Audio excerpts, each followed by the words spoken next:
ನೋಡಿ, ಮನಸ್ಥಿತಿ ಸದೃಢತೆ ಇಲ್ದಾಗ ಕೆಲಸ ಮಾಡಲಿಕ್ಕೆ ಒಂದು ಯಾವುದೇ ಆದಂಥ ಮನಸ್ಥಿತಿ ಪ್ರೇರೇಪಣೆಯನ್ನು ಕೊಡೋದಿಲ್ಲ. ಯಾಕೆಂದರೆ ಮನಸ್ಥಿತಿ ಶುದ್ಧವಾಗಿರಬೇಕು.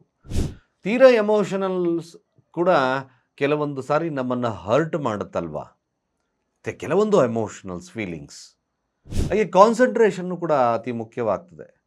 ಯಾವುದೇ ಆದಂಥದ್ದಕ್ಕೆ ಮನಸ್ಥಿತಿ ಭಾಳ ಮುಖ್ಯ. ಸರಿಯಾಗಿ ನಿದ್ದೆನೂ ಕೂಡ ಮಾಡಲಿಕ್ಕಾಗಲ್ಲ ಮನಸ್ಥಿತಿ ಸರಿ ಇಲ್ದಾಗ.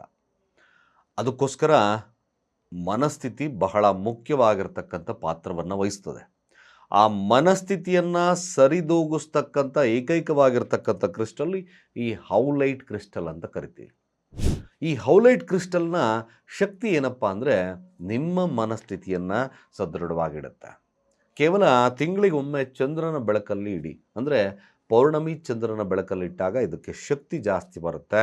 ನಿಮ್ಮ ಎಮೋಷನಲ್ಸ್ ಹಾಗೆ ಕೆಟ್ಟ ಕೆಟ್ಟ ಆಲೋಚನೆಗಳು ಜಾಸ್ತಿ ಆಗ್ತಿದೆ ಗುರುಗಳೇ, ಅಥವಾ ಸುಮ್ಮನೆ ಅನ್ನೆಸಸರಿಯಾಗಿ ಬ್ಯಾಡ್ ಫೀಲಿಂಗ್ಸ್ ಬರುತ್ತೆ ಗುರುಗಳೇ, ಔಲೈಟನ್ನು ಹಾಕ್ಕೊಳ್ಳಿ. ಕೆಳಗಿನ ನಂಬರ್ಗೆ ಡಯಲ್ ಮಾಡಿ ರಿಜಿಸ್ಟರ್ ಮಾಡ್ಕೊಳ್ಳಿ. ಶುಭವಾಗುತ್ತೆ, ಒಳ್ಳೆಯದಾಗುತ್ತೆ. ಸರ್ವೇ ಜನ ಸುಖಿನೋ ಭವಂತು.